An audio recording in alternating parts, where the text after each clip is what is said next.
बैठे हैं रामापानी जी। तो इन्होंने अपनी अनुभव सुनाएंगे। उनको क्या हुआ था, किस लिए इधर आए, कितना दिन इधर रहे हैं, क्या क्या लिए, ये सब चीजें अपनी अनुभव सुनाएंगे। क्या गलती हुई थी घर में रह के, तो ये सब बात सुनेंगे आप, तो आप लोगों को भी बहुत मिलेगा बल, और आप निर्जला वगैरह फास्टिंग उपवास भी कर पाएंगे। तो अपना परिचय देंगे, कहाँ से आए हैं, क्या उनको बीमारी है, ये सब चीजें अपने मुख से सुनाएंगे। और ये advance new diet system follow करके उनको कैसे लग रहा है। लो।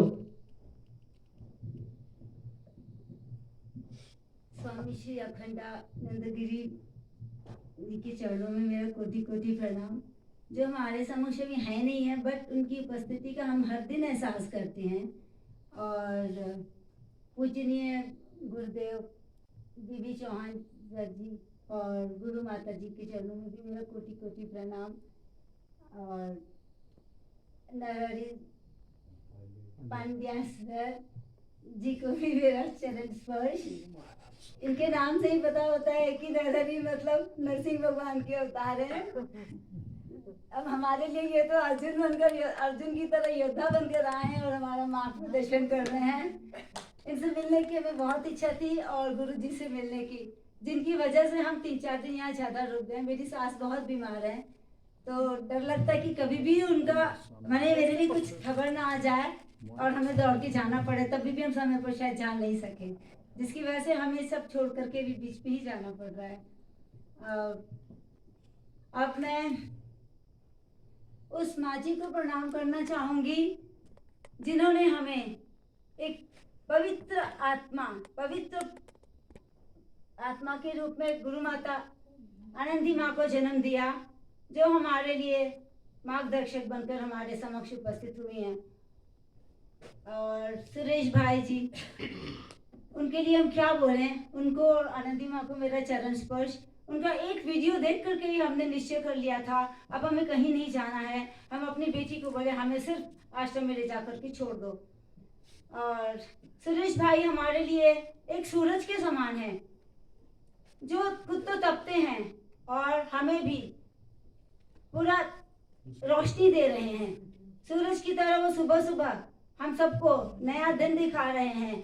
जैसे सूरज भगवान हमारे लिए फल, सब्जियां, सब कुछ पका कर देते हैं, सुरेश भाई हमारे लिए वैसे ही सुबह से शाम तक भोजन प्रदान करने में लगे रहते हैं, किसको क्या देंगे, किसको क्या नहीं देंगे। और अब हम अंकित के लिए हंसते हुए हमेशा अंकित ये देना, अंकित वो कर देना, अंकित ये कर देना, आंटी एक बार बोलो, अब उसके बाद तुरंत वो बेचारा काम कर देता है।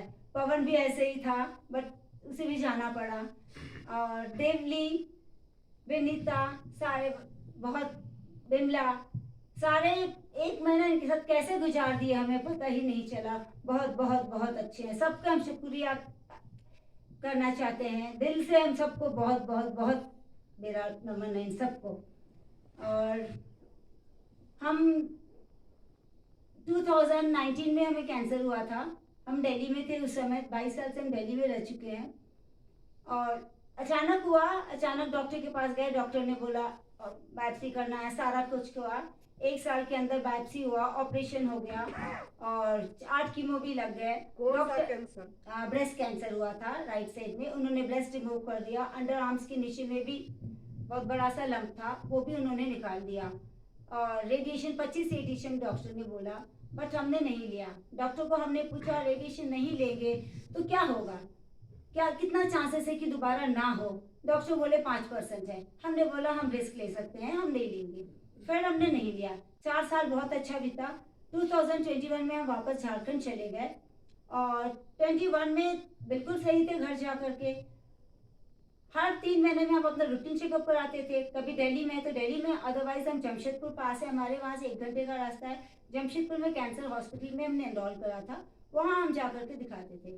3 महीने में हमेशा सारा टेस्ट होता था, लिवर टेस्ट, फंक्शन, कभी कुछ पता नहीं चला, सब नॉर्मली। डॉक्टर देखते भी नहीं थे, 5 मिनट देखते नहीं थे, बोलते थे कि बिल्कुल फिट हो, कोई बात नहीं, बस वही कंटिन्यू करते रहो मेडिसिन, सिर्फ प्रेस्क्रिप्शन चेंज होता था, लिखना वाला सब कुछ सेम प्रिंट रहता था। मार्च में हमारा थायराइड बढ़ गया, धीरे धीरे बढ़ ही रहा था कैंसर होने के बाद थायराइड, हमने कभी केयर ही नहीं किया। 19 पार हो गया था मार्च में, डॉक्टर को दिखाया, डॉक्टर बोले मेडिसिन लेना बहुत जरूरी है, अदरवाइज दूसरा ऑर्गन भी आपका इफेक्ट हो सकता है।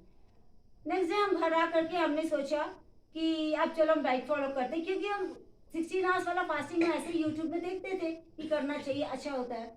नेक्स्ट डे से हमने अपना डाइट चेक कर लिया, 19 आवर्स की फास्टिंग, 20 आवर्स तक लेके जाते, कुछ खाते नहीं थे, गाजर का जूस पर शाम को पीते थे और रात में 2 रोटी खा रहे थे। अप्रैल 1 मंथ तो हमने पूरा यही रूटीन किया। अप्रैल के बाद हम कॉन्फिडेंटली गए, अपना ब्लड टेस्ट कराए, हमारा सब कुछ बढ़ गया था, विटामिन डी बढ़ा, विटामिन सी बढ़ गया था, और थायराइड 19 से कम होकर के 7 आ गया था, और हेमोग्लोबिन भी 11 पॉइंट से ज़्यादा हो गया था। हम बहुत खुश हो गए, कॉन्फिडेंट लेवल मेरा हाई हो गया। हम सबको प्राउडली बोले, इतने दिन सबको पता था कि हम सब मेडिसिन खा रहे, थायराइड को भी लेना स्टार्ट कर दिए। फिर हमने बोला कि मिराकल हो गया हमारे साथ, हम तो कॉन्फिडेंट हो गए, अब हम इसी पे चलेंगे, हम कुछ नहीं अब नहीं खाएंगे खाना, क्योंकि सब घर में परेशान थे। हमने बोला 1 महीना में चांस दो, हम अपना थायराइड को कंट्रोल करके दिखाएंगे। वो हो गया, और अचानक फिर जुलाई लास्ट में हमें इस जगह में गले में 3-4 छोटे छोटे गांठ थे, अभी भी हैं। तो हमने फिर जमशेदपुर गए, डॉक्टर अल्ट्रासाउंड बोले, अल्ट्रासाउंड करा लिए।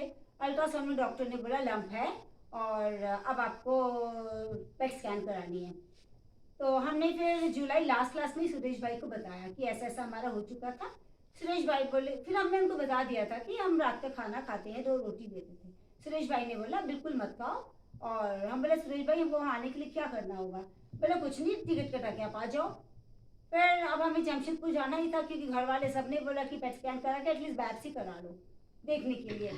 फिर हम दिल्ली आ गए, अगस्त मंथ हम दिल्ली में ही थे, पेट स्कैन वगैरह सारा टेस्ट कराए, मेमोग्राफी वगैरह सब कुछ कराए।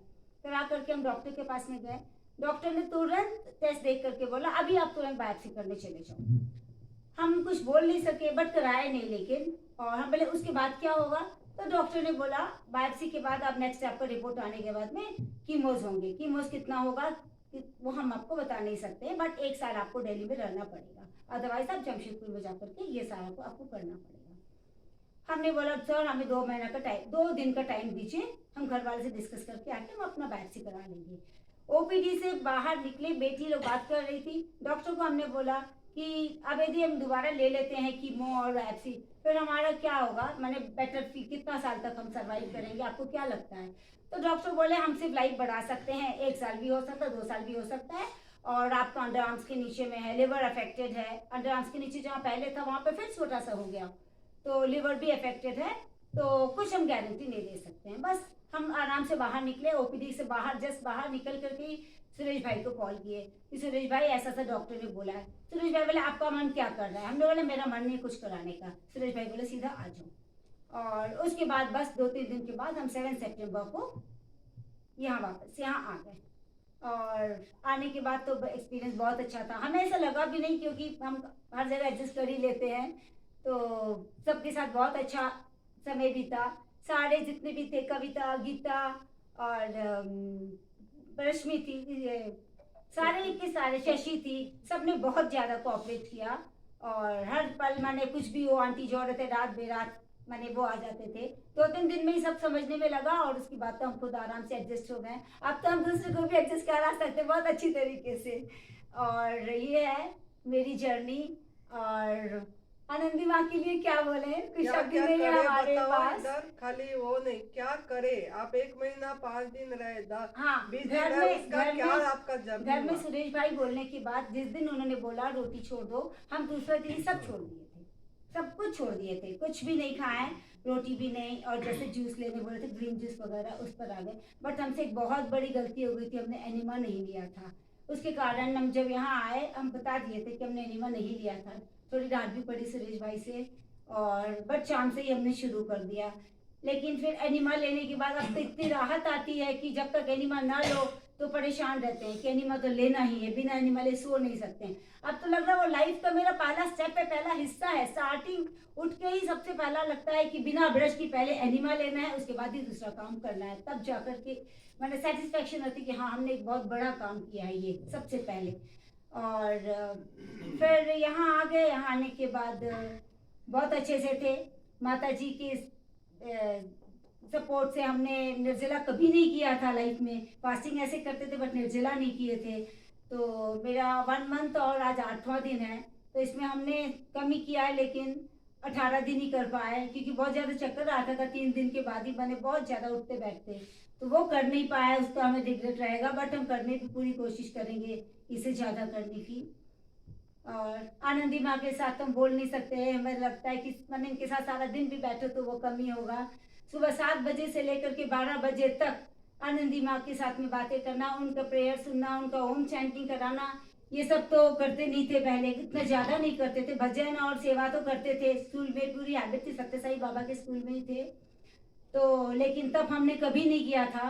तो जो आनंदी माँ ने सिखा दिया, उनका मोटिवेशनल स्पीच, उनका प्यार से हाथ रखना सर पर, उनका प्यार से समझाना, एक एक चीज मैंने जिंदगी भर हमारे साथ रहेगा।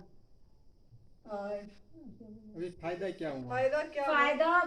फायदा तो ये है कि हॉस्पिटल जब जाते हैं तो लगता है कि पेशेंट ही बन के जा रहे हैं, वहां तो दिमाग में रहता है कि हम पेशेंट हैं, हमें कैंसर हो गया। बट यहाँ आके तो मतलब पता ही नहीं चला कि मैंने फील भी नहीं होता है कि कैंसर है या कैंसर नाम की कुछ है। हमें भी लगता है हम औरों की तरह बिल्कुल नॉर्मल है, लगता है कि हम फील भी करते हैं ये चीज। और कॉन्फिडेंस पहले भी था लेकिन अब और ज़्यादा हो गया है। विल पावर पहले भी बहुत स्ट्रांग था, अब बहुत ज़्यादा हो गया है। तो ये सब आकर के हुआ है। अब हम तो ये नहीं बोलेंगे 1 महीना में मेरा सिस्ट निकल जाएगा या 1 महीना में, बट पूरा कॉन्फिडेंस है कि ये रहे ना रहे हमें कोई फर्क नहीं पड़ता है। और विश्वास बहुत ज़्यादा हो गया है। एनडीएस के बारे में कुछ जानते ही नहीं थे, जो भी अभी मतलब यहाँ आने के बाद बहुत ज़्यादा जाने हैं। इसके पहले 1-2 हम वीडियोस खाली झरना पटेल का देखे थे, बट फिर माता जी का जब से सुरेश भाई के बातचीत हुई तो फिर हम इनका सबको वीडियोस वगैरह देख करके कॉन्फिडेंस तो बहुत ज़्यादा हो गया है। धन्यवाद। धन्यवाद।